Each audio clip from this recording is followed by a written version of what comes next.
주의 이름으로 여러분들을 환영합니다. 중국 우한 폐렴 코로나 19라고죠. 많은 사람들이 마음에 심리적으로 불안감을 느끼고 있는데, 얼마 전에 뉴스를 보니까 마음이 안정되지 않는다 하는 사람들이, 불안하다는 사람들이 58%더라고요. 우리가 이 우한의 폐렴에 오염될까봐 불안해하는 사람도 많이 있지만, 경제적으로 많은 타격을 받고 있습니다. 저는 영적으로 이런 생각을 해봤어요.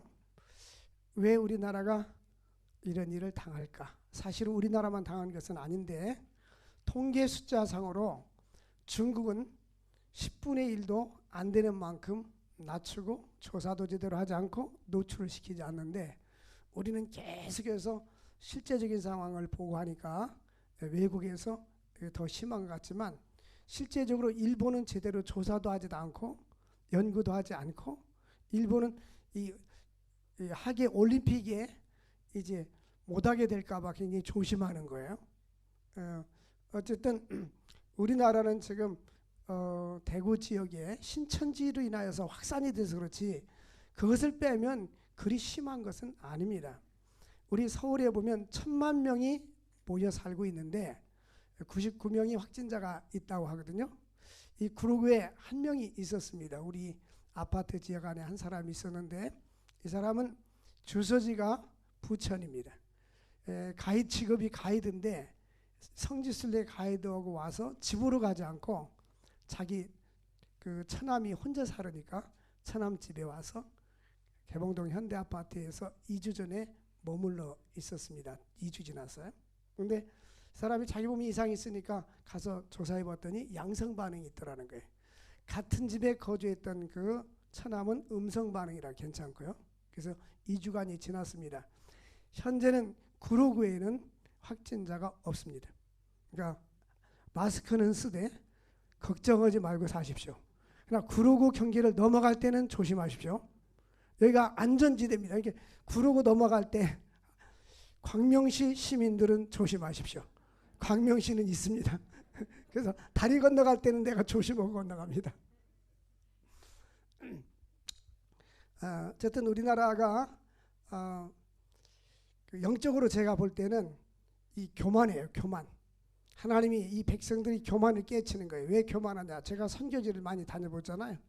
그러면 우리 예수 믿는 사람들은 또 선교하고 구제하는데, 안 믿는 사람들은 놀러 다니면서 그냥 가진 척하고 돈 가지고 막 가난한 나라 사람들한테 그러니까 사람들이, 한국 사람들이 많이 돈 많은 줄 알고 피격도 당하고 죽는데, 이제는 거꾸로 100여 개 국가에서 한국 사람 오지 말라고 지금 입국 금지를 시켰으니까 이게 무슨 일을 당하는 거예요. 그리고 이 신천지가 어찌 득세하고 신천지가 교회를 침투하니까 하나님이 인간 힘으로 하니까 다 들쳐가지고 신천지가 잘못됐는데, 원래 신천지는 교회가 아니고 신천지 증거 장막성전이 표준 말인데, 교회란 말을 갖다 이단을 갖다 쓰잖아요. 이단이란 말을 이단이 갖다 쓰니까 잘못된 교훈을 받고 있는 거예요. 그래서 우리는 하나님을 사랑하는 마음이 변치 않기를 원합니다. 그래서 저는 교인들한테 강요해서 예배를 출석하라고 말하지는 않습니다. 그러나 내 마음속에는 주일 성수는 그 믿음이 우리에게 있어야 합니다. 우리나라는 한국에 1885년 복음이 들어온 이후에 6.25 전쟁 때도 또 일제시대 때도 신사참배를 한가해서 믿음 있는 사람들은, 믿음의 사람들은 하나님께 주의를 지켜왔습니다. 그래서 그런 개교회의 신앙의 차이고 개인의 신앙의 차이일 뿐이지, 집단적으로 일방적으로 다 교회가 문 닫아라 그렇게 할 수 없어요. 헌법에도 종교의 자유가 헌법 21조에 보장이 됐어요. 종교의 자유를 보장하는데 종교와 정치는 분리된다. 그러므로 종교는 국교로 할 수 없고 종교는 자유로 할 수 있다. 이렇게 돼 있어요. 그러므로 우리는 나의 신앙에 의해서 주님 앞에 나오고 신앙을 고백할 수 있기를 바랍니다. 사실 대부분의 사람들은 일주일에 한 번 오잖아요. 근데 일주일에 한 번 오는 분들은 대부분 많이 빠졌어 지금. 그러니까 그래도 새벽 기도나 이렇게 철학 기도는 많은 수가 아니지만 조금 덜 나와도 거의 비슷하게 와요. 늘 오던 사람들은. 그러니까 우리 교인들이 숫자가 그리 많지 않으니까 숫자가 몇천 명 된다면은 사회적인 책임도 있고 해서 여러 가지 생각을 할 수 있지만 이 정도 소규모 규모는 별 문제가 없으리라 생각하고 우리 구로구 안전지대 넘어오는 분들은 손을 씻고 넘어오시기를 바랍니다. 우리 새 언약의 백성에 대해서 말씀을 상고해 보겠습니다. 많은 사람들이 요즘 두려워하는데 오래전에 제가 MBC에서 포기하지 마시오라는 특강을 한번 봤습니다. 그 특강을 하는 그분이 이런 얘기를 했어요. 처칠 경에게 대학교에서 당신에게 6분의 시간을 줄 테니 당신이 6분 내에 가장 좋은 말을 학생들에게 해주십시오. 그럴 때 그분은 말하기를 You never give up. 포기하지 마세요 라고 했어요. 첫째도 포기하지 마세요. 둘째도 포기하지 마세요. 셋째도 똑같이 포기하지 마세요. 2차 대전 마지막 노르망디 전투에서 처칠은 끝까지 포기하지 않았습니다. 그 최경철이라는 사람이 길거리 특강을 하는데 화상으로 얼굴이 다 일그러지고 귀가 다 망가졌어요. 손가락도 망가지고 뭉그러지고 이런 주먹을 가지고 삽니다. 그가 자동차를 운전하고 가다가 조그만 돌을 피하려다가 10m 아래로 떨어져서 차가 불이 났습니다. 그가 다른 사람을 구하려다가 본인이 화상을 입었습니다. 그리고 자기 아내는 2년 동안 병 간호하다가 과로로 숨지고 아이들이 친구를 집으로 데려오면 방에서 뒹구는 자신을 보고 사람들이 저거 뭐야? 그런데 우리 아빠야? 그러면 우리 아이들 친구가 이티같이 생겼네? 라고 다 도망을 갔답니다. 그리고 아이들이 장난감을 주면서 자기 아들이 놀자고 하면 아이들이 안 오는 거예요. 그래서 이분이 자살하려고도 많이 생각을 했답니다. 그런데 이제는 어려운 사람을 도우면서 보람있게 살 수 있는 방법이 없을까라고 생각하고 그는 단체에 나가서 봉사합니다. 기도 없어? 이분은 이런 얘기를 했어요. 기가 없으니 겨울철에 기가 시렵지 않아서 감사. 그러나 들을 수 있어서 감사. 손가락이 없어서 뭉개져 있지만 그러나 그것 때문에 내가 간증할 수 있어서 감사. 그것을 말할 수 있어서 감사. 우리는 나의 삶 속에 이런 것 때문에 낙심하지 말고 하나님께서 나에게 주어진 것에 대해서 감사를 해야 합니다. 살아있는 것에 대해서 감사할 수 있기를 바랍니다. 오늘 이 본문 말씀을 통해서 하나님은 택한 백성들에게 회복을 약속해 주셨습니다. 회복. 여러분 하나님 앞에 기도할 때 회복이라는 두 글자를 놓고 기도할 수 있기를 바랍니다. 이 건강의 회복, 이 나라가 영적으로 회복되고 건강이 회복되고 경제적으로 물질적으로 회복될 수 있기를 바랍니다. 1997년에 IMF가 왔잖아요. IMF가 왔을 때 뉴스를 보면 하루에도 수백 개 수천 개가 문을 닫고 중소기업이 문을 닫고 도산을 당하고 오늘은 몇 사람이 자살하고 이런 뉴스가 계속 돌았어요. 최근에 어떤 분을 만났는데 IMF 때 부도나서 지금까지 그 빚을 갚고 있노라고 그 소리를 들었어요. 근데 우리나라가 이거 빨리 끝나야지, 이거 빨리 끝나지 않으면 우리나라가 이런 IMF의 위기가 올 수 있는 것 같아요. 이건 제 견해입니다. 왜냐하면 우리나라는 수출 의존국입니다. 세계에서 7번째로 수출을 많이 하는 나라인데 우리는 자원이 아무것도 없어요. 수출해서 먹고 사는 나라인데 수출이 안 되면 어려운 거예요. 그래서 우리는 나라와 민족을 위해서 기도해야 될 줄로 믿습니다. 오늘 첫 번째로 우리는 신실하신 하나님과 맺은 언약의 백성입니다. 우리 인간 대 인간이 맺은 언약은 뭐냐면 대부분 사람들 최고의 언약은 결혼 언약입니다. 결혼할 때 언약 그러잖아요. 근데 잘 안 지킬 수도 있잖아요. 근데 하나님은 사람과 언약을 맺을 때에 사람에게 동의를 구하는 것이 아니라 일방적입니다. 하나님은 주권적입니다. 내가 너를 사랑한다. 그러면 사랑하는 거예요. 하나님 왜 나 사랑합니까? 나 하나님 사랑받기 싫어요. 그래도 하나님은 사랑해 주십니다. 이게 하나님의 끄짐없는 사랑, 불변하는 사랑, 절대적인 사랑인 것입니다. 하나님께서 약속하신 이 언약이란 뭐냐? 인간과 계획할 때 하나님의 주권적으로 세우시는 것입니다. 하나님과 백성과의 그 언약은 이제 맨 처음에 보면 성경에 쭉 언약이 나오는데요. 창세기 15장에 아브라함과 언약이 나옵니다. 창세기 15장은 아브라함과의 언약장입니다. 어느 날 아브라함에게 아브라함아, 너 밖으로 깜깜한 밤에 밖으로 나와봐라. 자, 하늘에 많은 별을 셀 수 있나 한번 보아라. 너무나 많아서 셀 수 없습니다. 그에게 이르되 네 자손이 이와 같으리라 약속했어요. 하나님이 아브라함에게 자녀를 낳지 못하는 아브라함에게 100세나 된 아브라함에게 약속해서 그가 100세의 아들을 낳게 됩니다. 하나님의 약속은 반드시 이루어지는 것입니다. 창세기 15장 6절을 칭의라고 하는데 아브라함이 여호와를 믿으니라고 되는데 이 믿으니란 말은 구약은 히브리어로 기록됐는데 아브라함이 여호와 하나님께 말씀할 때 아멘, 히브리어는 아멘으로 응답한 거예요. 아멘은 믿습니다, 받아들입니다 이 뜻이에요. 여호와를 아멘으로 믿으니 여호와께서 그를 의로 여겨 주셨더라. 그래서 이 말씀을 하박국 2장 4절, 로마서 1장 17절, 오직 의인은 뭐로 살리라? 믿음으로 살리라. 그러니까 하나님이 약속하시면 우리는 믿음으로 받아만 들이면 되는 거예요. 근데 믿음 없는 사람들은 거절하고 받아들이지 않는 거예요. 그러니까 우리가 받아들일 수 있는 것이 축복입니다. 그래서 이제 아브라함이 하나님이 아브라함과 언약을 맺는데 이렇게 언약만 맺는 것이 아니라 또 이렇게 말씀합니다. 너는 아브라함아, 너는 이제 암양과 암염소, 그 다음에 수양과 산비둘기 이런 것을 갖다 놔라. 집비둘기도 갖다 놔라. 그리고 마주 대해라. 이제 소나 양이나 염소를 살아있는 걸 갖다 놓는 거예요.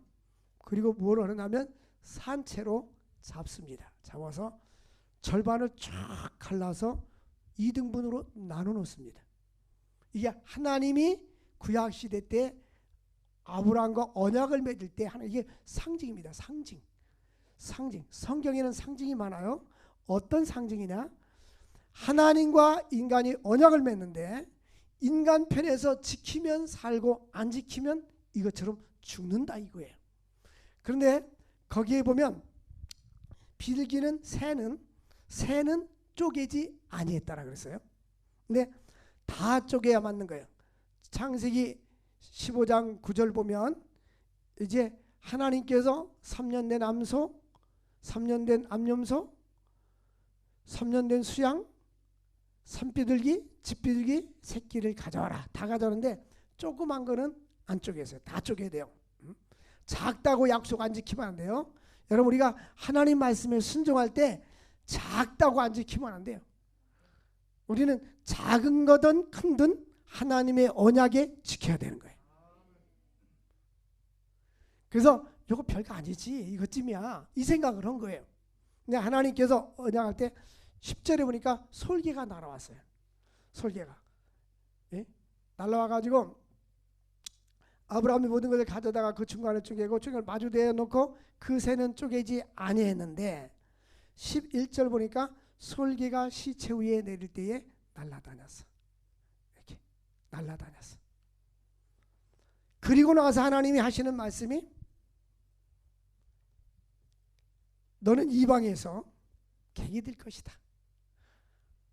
하나님께서 여호와께서 아브라함에게 이르시되 너는 반드시 알아라. 네 자손이 이방에서 객이 되어 그들을 섬길 것이다. 그들은 400년 동안 네 자손을 괴롭힐 것이다. 이게 무슨 내용이에요? 성경을 읽은 분들은 이게 무슨 내용이에요? 이제 네 후손이 애굽에 가서 400년 동안 종노릇 할 것이라고 말씀하신 거예요. 그런데 성경의 전후문맥을 보면 왜 하나님이 아브라함의 후손들에게 400년 동안 종이 되게 했을까? 첫째는 하나님의 섭리, 두 번째는 작은 것이라고 쪼개지 아니해서. 그래서 하나님께서 아브라함에게 언약을 맺었습니다. 첫째는 뭐냐? 하늘의 별처럼 자손을 많게 주리라. 둘째는 네 대손이 이방에서 객이 돼서 그들을 섬기겠고 그들은 400년 동안 15장 13절에 보니까 네 자손을 괴롭히리라. 이 출애굽기에 보니까 그대로 이루어진 거예요. 애굽에서 400년 동안 종노릇하고 바로 왕이나 그 사람들이 계속 압제했잖아요. 너희들은 그들을 섬기고, 그러니까 우리는 태어나지 않은 후손들까지도 우리는 언약 속에 있는 거예요. 그 다음에 보면 이제 하나님께서 그 섬기는 나라를 이방이 징벌할 것이다. 하나님께서 이제는 애굽 나라를 징벌할 것이다. 근데 중요한 말씀이 그 후에 네 자손이 뭐를 이끌고 나오리라? 큰 재물을 이끌고 나오리라 약속하셨어요. 근데 성경에 보면 이들이 430년 후에 출애굽을 할 때에 빈손으로 나가지 않게 할 것이다 또 약속하셨어요. 그 이제 이스라엘 히브리 민족들이 고센 지방에 살다가 나올 때에 사람들한테, 주변 사람들한테, 애굽 사람들한테 목걸이 그거 나 주세요. 나 갖고 싶은데 그거 주는 거예요. 귀걸이도 주세요. 금으로 된 거. 팔찌도 주세요. 달라고 하는데 왜 줬을까요? 주고 싶으니까. 여러분 짝퉁도요 주기 싫으면 안 주는 거예요. 왜 나 믿고 달라고 그래? 안 줘요. 근데 주고 싶으니까 주는 거예요. 이 주고 싶은 마음을 누가 주셨어요? 하나님 주신 거예요. 하나님께서 그 약속한 대로 인간의 마음과 생각을 지배하시는 거예요.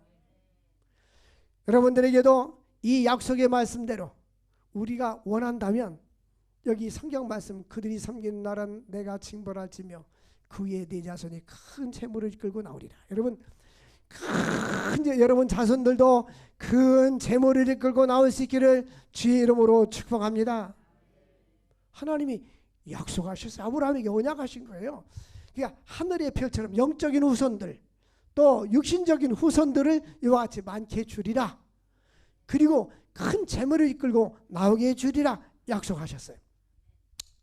그리고 15절 보니까 너는 장수하다가 평안히 네 조상에게 돌아갈 것이다. 생명, 주께 인내, 능력, 그 다음 뭐요? 주께 인내. 다시 생명 어디 있어요? 생명 코로나에게 있네? 아니에요. 하나님께 있는 거예요.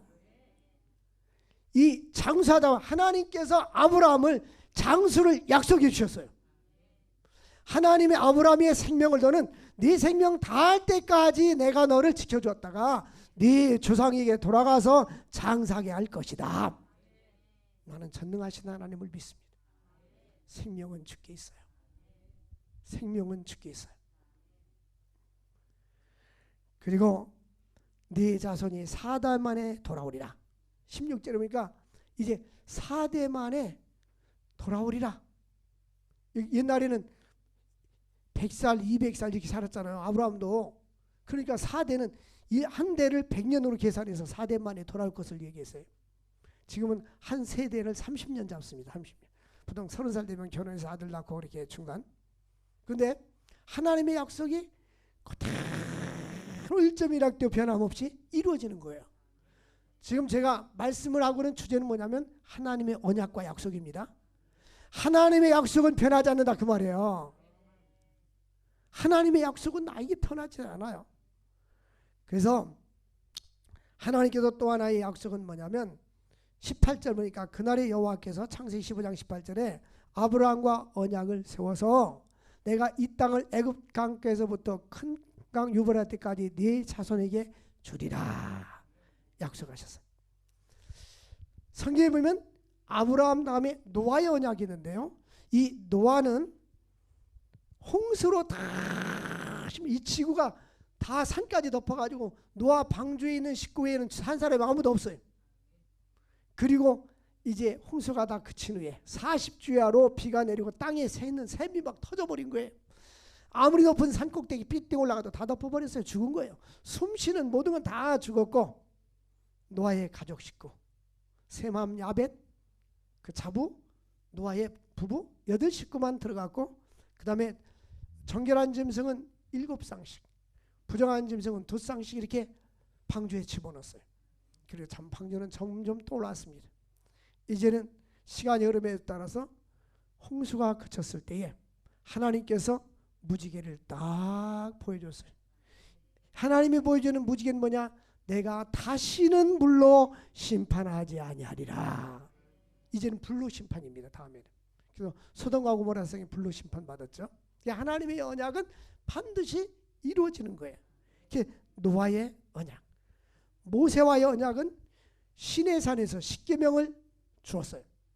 근데 인간들이 내려오니까, 모세가 들어오니까 아론과 인간들이 우상을 숭배하고 제사 지내고 있어서 십계명 두 돌판을 집어던져서 깨트려 버렸어요. 그러나 하나님께서는 다시 한번 언약을 맺습니다. 이 언약은 새 언약인데, 오늘 제가 전하는 말씀이 새 언약입니다.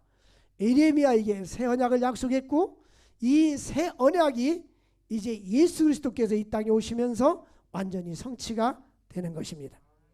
이 새 언약은 신실하신 예수님을 믿음으로 말미암아 우리 마음의 신비에 새겨지는 것입니다. 신실하신 하나님께서 31절 말씀에 이렇게 말씀했어요. 오늘 보면 여호와의 말씀이니라. 보라, 날 이르니 내가 이스라엘 집과 유다 집에 뭐를 맺으리라? 새 언약을 맺으리라. 옛날 언약은 인간 편이 못 지켜요. 인간이 안 지키면 언약이 깨져버려. 인간이 언약을 안 지키면 인간이 징계를 받고 죽습니다. 근데 새 언약은 하나님 우리 마음에 새겨주시는 거예요. 이 언약은 뭐냐? 우리 마음속에 예수를 믿게 해주시고, 믿음을 주시고, 구원의 확신을 주시고, 이게 새 언약입니다. 바울이 고린도 교회를 향하여서 내 마음의 신비에 새겨놨다는 거예요. 내 마음에 믿음을 주신 하나님께 감사할 수 있어야 합니다. 사회 환경은 어지럽고 혼란하지만 저는 요즘에 자신은 너무 마음의 평안을 느낍니다. 마음의 평안을 느낍니다. 진정한 신앙이 무엇인가? 하나님 앞에 더 가까이 나가게 되고, 성도들을 더 사랑하게 되고, 더 그들을 위해서 영혼을 위해서 기도하게 되고, 하나님 이러한 바이러스 때문에 성도들의 신앙이 잃지 않게 하여 주시고, 하나님 중심의 신앙이 잃어버리지 않게 하여 주옵소서. 나는 한국교회가 이번 기회를 통해서 거듭나기를 원합니다. 신실하신 하나님께서 우리에게 회복을 약속해 주셨습니다. 예레미야 30장에서 33장까지 보면 선민 이스라엘을 예언하는 우위로의 책입니다. 우위로의 핵심 뭐냐? 회복된다. 여러분, 우리나라도 회복됩니다. 회복될 줄 믿으시기를 바랍니다. 회복됩니다. 하나님께서 회복을 약속하셨어요. 예레미야는 30장에서 33장까지는 우위로의 책인 것입니다. 하나님은 여기에 세 가지 회복을 약속합니다.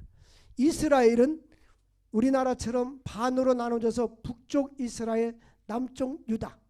이제 다윗의 왕의 아들 솔로몬 때 범죄해가지고 하나님이 나라를 두 쪽으로 나눴습니다. 남유다는 다윗의 혈통을 이어받은 언약의 백성입니다. 남쪽은 유다 지파와 베냐민 지파, 북쪽은 야곱의 10아들의 이름을 딴 지파 후손들 10지파가 북쪽에 올라가 있었습니다. 그래서 북이스라엘도 멸망하고 범죄로, 남유다도 멸망합니다. 이 멸망으로 끝나는 것이 아니라 하나님께서 북쪽에 대해서 회복을 약속하셨고, 남유다에 대해서 회복을 약속하셨고, 남쪽과 북쪽 모두에 대해서 회복을 약속하신 세 가지 내용이 예레미야의 30장에서 33장까지 들어있습니다. 먼저 하나님께서 북이스라엘에게 주신 회복의 약속은 무엇이냐? 나는 이스라엘 모든 종족의 하나님이 되고 그들은 내 백성이 되리라. 1절 말씀, 1절에 말씀하기를, 이제 나는 이스라엘이 하나님이 되고 너희는 내 백성이 되리라. 내 백성이 되리라. 또한 영원한 사랑으로 너를 사랑하기에 너를 이끌었다. 3절 말씀에, 여러분 호세아서도 나오는데 3절을 빨리 틀어요. 3절. 근데 이쪽에 여호와께서 나타나사 내가 영원한 사랑으로 너를 사랑하기에 인자함으로 너를 이끌었다. 여러분 호세아도 보니까 사랑의 줄로, 이게 줄이라면 이렇게 목을 매가지고 하나님이 사랑의 줄로 우리를 이끌어가는 거예요. 예? 내가 힘들고 물질로 징계를 받고 경제적으로 징계를 받고 또한 어떤 질병으로 징계를 받고 환경으로 징계를 받는다 하지만 하나님의 백성이 되면 하나님께서 거기에 대한 섭리가 있고 사랑으로 우리를 이끌어가고 있는 거예요. 나는 힘들지 모르지만 하나님은 사랑의 줄로 우리를 이끌어가고 있음을 믿으시기를 바랍니다. 내가 너를 일반적인 사랑이 아니라 영원한 사랑, 영원한 사랑, 너를 사랑하기에 인자함으로 너를 이끌었다. 하나님이 이렇게 이끌어주고 계신 거예요. 또 4절 말씀에 너를 다시 세우리라. 하나님께서 처녀 이스라엘아 내가 너를 다시 세우리라. 하나님께서 다시 대한민국을 세워줄 줄로 믿습니다. 나는 우리나라 그 역사를 공부하고 신학대학원 다니면서 한국교회 역사를 공부하면서 우리나라가 이스라엘 역사와 너무 비슷해요. 외세에 많이 침입을 받았죠. 이스라엘이 북왕국과 남왕국으로 나눠졌는데 우리도 현재 남쪽과 북쪽으로 나눠졌죠. 이스라엘처럼 많은 전쟁과 고난을 받은 민족도 없어요. 근데 우리나라도 일제에 의해서 30년 동안 종로로 됐죠. 6.25 전쟁으로 인하여서 완전히 파괴가 되어서 이 나라는 세계 3대 빈민국 중에 하나, 전 세계에서 가장 꼴찌에서 두 번째로 못 사는 나라였단 말이에요. 언제? 1950년대 전쟁 후에. 그 조선시대 때에 우리나라 선교사들이 들어오기 전에는 등불을 켜고 살았고 공교육 제도가 없었어요. 서당뿐이 없었어요. 병원이 없었어요. 선교사들이 이 나라 와가지고 말라리아에 걸려서 많이 죽었습니다. 저 양화진에 가보면 선교사 무덤이 있어요. 그분들이 한국에 와서 한글을 보급시켜주고 한영사전도 만들어주고 이 성경도 번역해서 한글로 번역해 주었고 선교사들과 한국의 목사님들이 이것을 한 거예요. 한국이 교회 때문에 개화가 돼서 한글도 모르는 사람들이 지역 교회가 있어서 가서 찬송 부르고 예배 드리면서 한글을 알게 됐단 말이에요. 이 나라를 1970년대만 해도 북한보다 개인 소득이 낮았습니다. 80년대 올림픽 이후에 급성장했어요. 세계 어느 나라를 가봐도 이 공항에 가서 앉아있으면 삼성, LG가 전부 다 공짜로 설치해 준 거예요. 광고하려고. 그다음 삼성, LG가 써있어. 얼마나 감사한지를 몰라요. 얼마 전에 미얀마 갔더니 우리나라 버스가 많이 와 있어. 한글을 모르니까 써 있어. 거기에 보면 무슨 학원 버스, 어디 무슨 봉고 버스, 버스 차량 그냥 그대로 중고차 못 쓰는 거 다 다니고 있어. 하나님께서 이 나라를 다시 세워줄 줄 믿습니다. 내가 세움을 입고 여러분들 가정도 하나 이 말씀을 붙잡고 기도하세요. 하나님 다시 너를 세운다고 약속했는데 우리 가정을 세워주시고 우리 사업장을 세워주시고 우리 교회를 세워주시고 이 나라의 민족을 세워주시옵소서. 네가 다시는 소굴을 두고 북을 치고 출고하는 자들과 함께 춤추며 나올 것이다. 이런 기쁨이 있기를 주 이름으로 축원드립니다. 그 심령이 또한 물담동산 가꾸고 다시는 근심이 없으리라 12절에 약속했어요. 12절 말씀에 다시는 근심이 없으리라. 그들이 와서 시온의 높은 곳에 찬송하며 여호와의 벚꽃 곡식과 새 포도주와 기름과 어린 양떼와 소의 떼를 얻고 기뻐하리라. 이제는 다시 회복이 되어가지고 농경시대에 목축이 잘 되고 농사가 잘 되고 그 심령은 물된 동산처럼 우리 마음이 기쁘고 다시는 근심이 없으리로다. 다시는 근심이 없으리로다. 여러분 인생에 말씀을 붙잡고 기도하세요. 그냥 기도하지. 하나님 에레미야 31장 12절에 다시는 근심이 없다 하겠는데 내 마음속에 인생에 다시는 근심이 없게 하여 주옵소서. 잔호로 인하여 근심이 없게 하시고 물질로 인하여 근심이 없게 하시고 이런 바이러스 때문에 근심이 없게 하시고 하나님께서 고센 땅 지방을 지켜준 것처럼 우리 이 나라 민족을 지켜주시고 우리 교회를 지켜주시고 가정을 지켜줄 수 있기를 바랍니다. 저는 늘 기도하고 하루에 3번씩 기도해요. 새벽기도, 오전 10시, 오후 8시 기도해서 하나님 생명 싸게로 감싸주시고 사랑하는 성도들 지켜주시고 보호하여 주시옵소서. 이제는 유다 백성에 대한 하나님의 회복의 약속입니다. 이제는 북이스라엘에 대해서 얘기했고 이제 남유다에 대한 약속. 하나님이 그들에게 유다 백성을 회복하실 때에 그들이 하나님의 은총을 구할 것이다. 23절 보니까 여호와께서 내게 복 주시기를 원하노라 할 것이니라. 하나님께서 돌아오게 할 때 바벨론으로 포로 잡혀갔다 돌아올 때에 그 성읍에 다시 이 말을 쓰리니 곧 의로운 처소요 거룩한 산이요 여호와께서 내게 복 주시기를 원하노라. 여호와 하나님께서 대한민국에 복 주시기를 원합니다. 한국교회 복 주시기를 원합니다. 우리 서강교회 여러분들에게 복 주시기를 원합니다. 하나님 반드시 축복 줄 겁니다. 왜요? 살아있으니까. 저는 한 명이 나오더라도 주일 예배는 드립니다. 그러나 강요하지 않습니다. 본인의 신앙 따라서.